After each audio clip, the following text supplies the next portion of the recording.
in my industry, we are littered, absolutely littered, and it's partially the SEO's industry.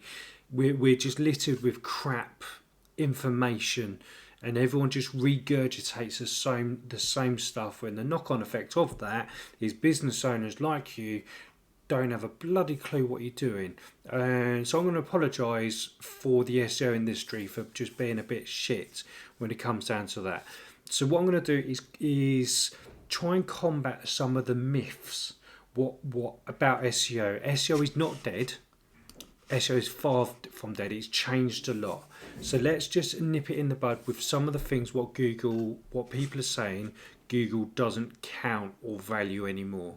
So we're going to go through this video, five things to consider for your website. Search for beginners, episode 7, and this is from Google themselves. This is Google's Webmaster Tools, or you new kids on the block will call it Search Console. So let's just play it, and I'll give some very quick bullet points on my opinion based on 10-15 years worth of experience of dealing with this stuff.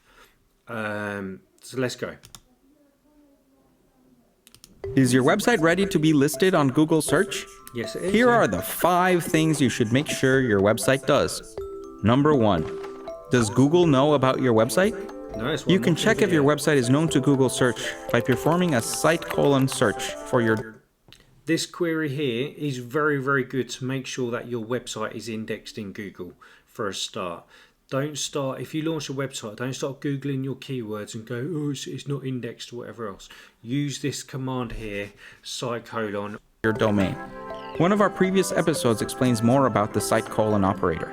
Check. Oh, very quick thing.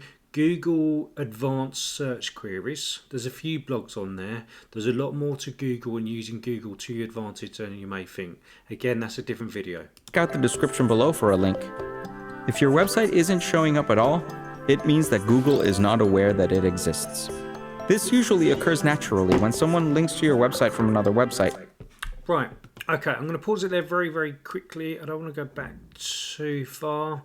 One of the theories about, or myths about SEO is that link building. Link building is getting your website linked on somebody else's website. That's dead. It is a complete waste of time, and it's also a load of rubbish or a load of bollocks. Google does still value link building. People talking about your website on their website, they do value it, and it does work, and they've kind of just said that themselves. If they don't know about your website, if they see it on somebody else's website, you will more than likely get found in Google. Work it out. Occurs naturally when someone links to your website from another website, but maybe you have a brand new site that Google hasn't discovered yet. In that case, you can go to Google Search Console to verify ownership and submit your sitemap. Google will then crawl your website and discover its pages. You should be using Google Search Console or Webmaster Tools. Again, for that different video. If you're not using it, use it. If your business has a physical location, it's important to make sure your website clearly lists information such as the address and store hours. Make sure to add this information in an easy-to-find page on your website. And if you enhance it with structured data about your business, it will make it really easy. I'm surprised they're putting about, I agree with the other stuff, but I'm surprised they were on about structured data or rich snippets and all that. That's not exactly for beginners. It's normally next level. You need to speak to your developer or somebody who's got a clue. Or well, dare I say Google it. But anyway. Easy for Google to discover and understand. That said, this can sometimes take time. So one simple way to make these details available on Google is by using Google My Business. Google My Business is a free and easy to use tool. It's free at the moment, but do use it and rinse it. If you're uploading to Twitter, LinkedIn or whatever else, there is no reason why you can't nearly put the same content on your Google Plus profile. Use and abuse it for the moment before they start charging properly, because they will. Tool that helps you manage how your business information appears across Google, including Google Search and Google Maps. You can add your business and its website by visiting google.com/business. Number 2. Now that your site appears on Google Search, how can you be confident you are providing high-quality content that appears in relevant searches? Are you providing users with the best possible experience? Yeah. Focus on what makes your website or product unique, valuable, and engaging. I get what they're saying, but quite often the worst person to produce content for their website is normally the site owner, or because they tend to go too much into advert mode. This is what we do. That we are the best in the industry. We are the cheapest. To be honest, if your business is aimed on being on the cheapest, then well, again, different video. Speak to a good business consultant. But content isn't about what you do. It's often why you do it, and more importantly, why other people would want to do it. Why other people would want to use it or buy it. Normally speak to a copywriter. The prices of those guys is actually coming down. Actually, speak to a good copywriter, but do not get the cheapest one. Seriously, do not get the ones with a good reputation who listen to you. Different video. Check out the Google Webmaster Guidelines for website policies and best practices. Following that advice will help Google determine the relevancy of your pages. Number 3. Is your content fast and easy to access on all devices? Most Google searches now occur on mobile, so make sure your content is optimized and loads quickly on all devices. Visit g.co. I'm going to stop this one very, very quickly. These tools are really, really good, but do not underestimate the power of your eyes, a good developer, and actually picking up a bloody mobile phone and a tablet.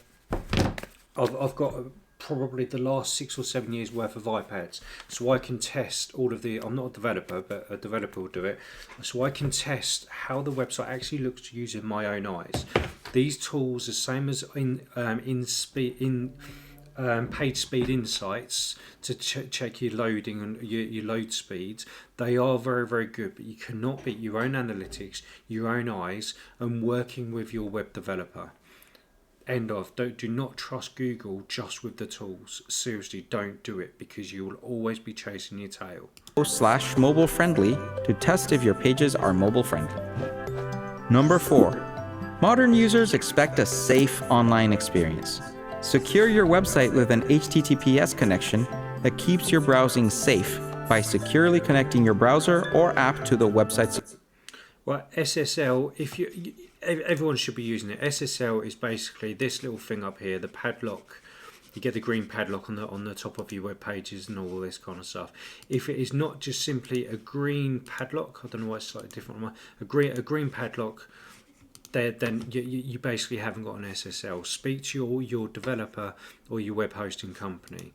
The myth that you will not rank in Google because you don't have one, well, it is a myth. It's a load of rubbish. I'm still seeing non-secure websites ranking in Google. However, just because you're getting the traffic, your customers may not trust you, or your potential customers, because you don't have one. Old women who are watching banking videos and all this kind of stuff on banks, which is on the telly, that they know what an SSL is. If you haven't got one, then you need to sort it out, seriously. But it won't really affect your rankings as much as they claim. You visit. This prevents bad actors from peeping into what is being sent.